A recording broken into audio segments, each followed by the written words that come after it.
Okay please দয়া করে, পাঁশকুড়ার মানুষ, আমি পাঁশকুড়ার কাছে ছুটে এসেছি কেন জানেন? পাঁশকুড়া আমি অলওয়েজ আসি, কিন্তু কয়েক বছর আমার আসা হয়নি। তার কারণ আমার একটা ফেভারিট ছেলেকে ওই গদ্দারটা জেলে রেখে দিয়েছে, সেই জন্য আমার আসা হয়নি। বাট আমি ওকে বের করবই। এই এলাকাগুলো দখল করার জন্য অনেক চেষ্টা করেছে।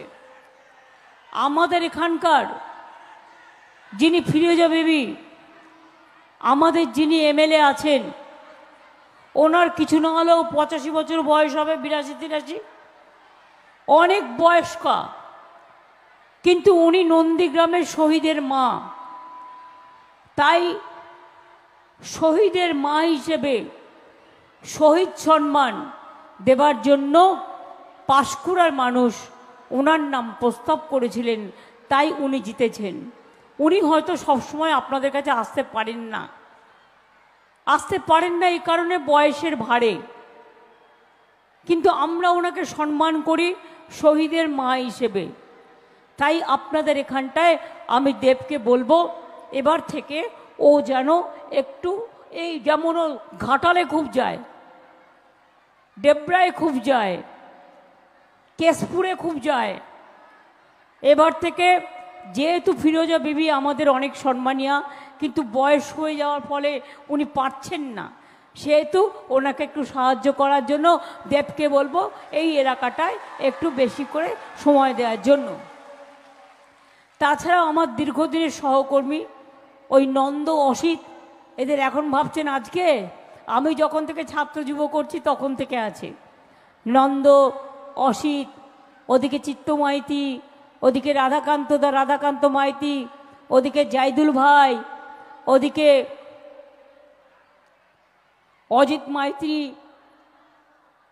ওদিকে আমি রেগে আছি বাট ক্ষমা করে দিলাম, সোমেন কুমার মহাপাত্র, মমতা ভূঁইয়া, অজিত মাইতি, হুমায়ুন কবির সহ এই জেলার প্রেসিডেন্ট আশিস হতায়ত সহ ঘাটাল ইলেকশন কমিটি সকলে। পাঁশকুড়া আমার কেন আসা হতো আগে খুব জানেন?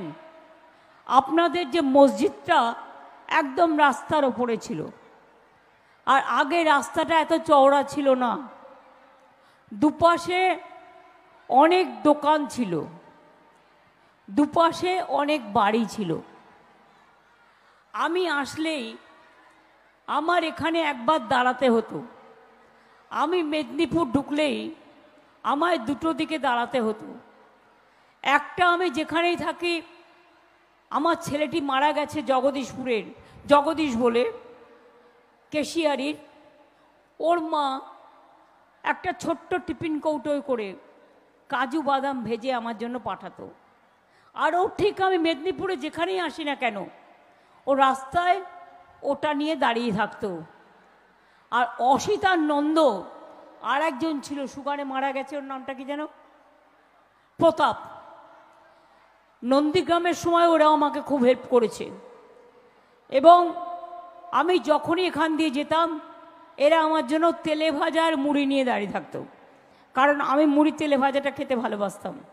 এখন অবশ্য খাওয়া হয় না, যাই হোক, খাবার সময়টাই কোথায়, দিনে তো খাই একবার রাত্রে, তখন যদি তেলে ভাজা আর মুড়ি খাই তাহলে খাওয়াটাই তো গেল, এমনি ভাত খাই না, রুটি খাই না, কিছু তো খেতে হবে। তো যাই হোক, নন্দীগ্রামের সময় যখন আমায় বারবার রাস্তায় আটকে দেওয়া হচ্ছিল, আমি কোলাঘাটে রাত্রি 2টো পর্যন্ত দাঁড়িয়ে, আর সিপিএমের হাড়মাদরা যারা এখন বিজেপি করে, সিপিএমের সবগুলো এখন বিজেপি করে, জেনে রাখবেন, সিপিএমের হাড়মাদ এখন বিজেপির ওস্তাদ হয়েছে। আরো টাকা চাই, আরো টাকা এবং প্রোটেকশন। এরা মদ খেয়ে পেট্রোল বোমা নিয়ে দাঁড়িয়েছিল আমার গাড়ি ঘিরে, যাতে আমি নন্দীগ্রামে যেতে না পারি এবং যাতে আমার ওপর অত্যাচার করা হয়। আমি চিরদিন কৃতজ্ঞ থাকবো একটি মানুষের ওপর, সেই মানুষটি হচ্ছেন গোপাল কৃষ্ণ গান্ধী, যিনি পশ্চিমবাংলার রাজ্যপাল ছিলেন। তিনি একজন বিশিষ্ট মানুষ। আজকের রাজ্যপালের কথা আমি বলবো না, রাজ্যটা আছে, পালের গোদাটা কোথায় হারিয়ে গেছে। আমি বলবো সেদিনের কথা। গোপাল কৃষ্ণ গান্ধী আমাদের একজন বিরোধী দলনেতাকে দিয়ে, এই এখনকার অপদার্থটা নয়, তখনকার আমাদের তৃণমূল কংগ্রেসই ছিল, আমাকে বলল, উনি একটা বার্তা দিয়েছেন। আমি বললাম কি? বলল রাত্রিটা সরে যাও, তা নাহলে যে কোনো সময় পেট্রোল বোমা মেরে ওরা তোমায় মেরে ফেলবে, কারণ ওখানে পুলিশ কোনো কিছু করতে পারবে না, পুলিশ সিপিএম যা বলে তাই করে। এখন তো অনেক ভালো আছিস তোরা, এখন তো অনেক ভালো আছো তোমরা, পুলিশকে গালাগালি দিয়ে বেড়াও, পুলিশই তো আজকে প্রোটেকশন দিয়ে রেখে দিয়েছে তোমাদের। কত হাত কেটেছো, কত কান কেটেছো, কত চোখ উড়িয়ে নিয়েছো। এই তো দাসপুর, আমি সেদিন গেছিলাম দেবের এরিয়া, শুধুমাত্র আমাদের হয়ে দেওয়াল লিখেছিল, তার চোখ উপরে নিয়েছিল। আমি তার বাড়িতে গিয়েছিলাম অজিত ভুইয়ার সাথে। কেশপুর আমি গিয়েছি মিটিং করতে, জলপাইগুড়ি একটা নতুন রেল স্টেশন উদ্বোধন করতে, 7 জনকে একসাথে মারলো। আমাকে ফোন করলো কেশপুর থেকে, দিদি আপনি যদি না আসেন, যতক্ষণ আপনি না আসবেন আমরা ডেড বডি কবর দেব না। আমি সেই উত্তরবঙ্গ থেকে হাওড়া হয়ে আবার কেশপুরে এলাম, তারপরে রাত্রি 2টোর সময় তাদের কবর দেওয়ার ব্যবস্থা করলাম। আমি এসব ঘটনা জানি। যারা বড় বড় কথা বলে আজকে তৃণমূলকে, তারা জানে আমরা কি লড়াই করেছি। গর্বে তাই একজন মা হাউমাউ করে কাঁদছেন, তার 2টি ছেলে খুন হয়ে গেছে। আমি গেলাম তার বাড়িতে, মাটি বলছে, বিধবা মা বলছে, মাগো আমি 2টো অস্ত্র চাই। আমি বললাম অস্ত্র? আমি একটু অবাক হয়ে গেলাম। উনি বললেন, আমি এক হাতে একটা বন্দুক চাই, আর একটা হাতে তৃণমূলের পতাকা চাই। আমি বললাম কেন? বলল, যে সিপিএম আমার ছেলেদের খুন করেছে আমি তাদের বদলা নিতে চাই। আমি মায়ের মুখে কথা শুনেছিলাম। মনে রাখবেন, চমকাইতলায় মিটিং করতে গিয়েছিল মিদনাপুরে, আমাদের প্রত্যেকটা গাড়ি ভেঙে দেওয়া হয়েছিল। গুলি চালাতে চালাতে অজিত পাজাকে পর্যন্ত অ্যাটাক করে দেওয়া হয়েছিল।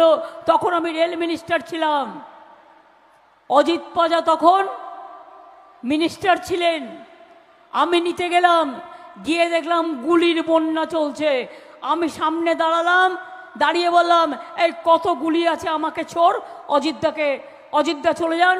সব গাড়ি ক্লিয়ার করে তারপরে আমি ফিরে এসেছিলাম। মনে রাখবেন, ভুলে যাবেন না। আর একটা ঘটনা যদি বলি আপনাদের, বাঁকুড়ার বিক্রমপুরের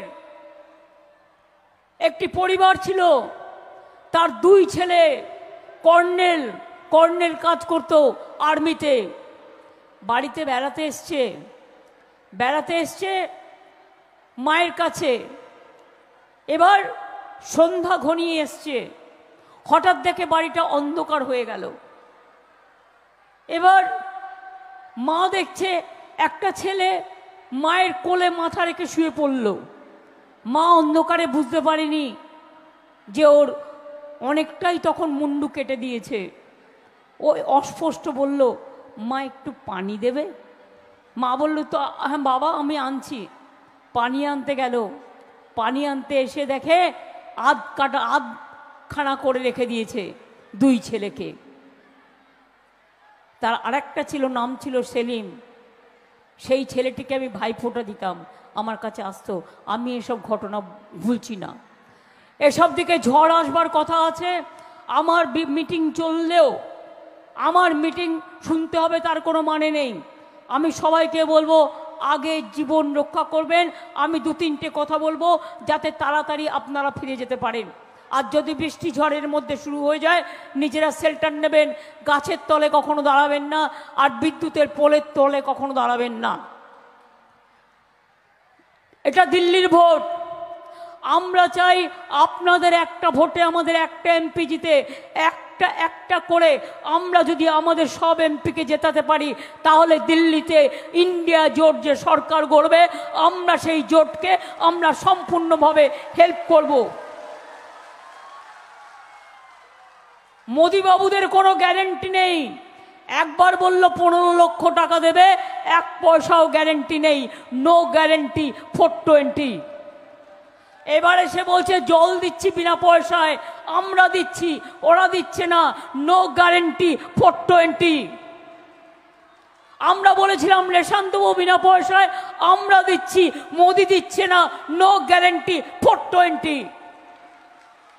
মানুষকে বলছে বিনা পয়সায় বিদ্যুৎ দিচ্ছি, মিথ্যে কথা বলছে। No guarantee 420।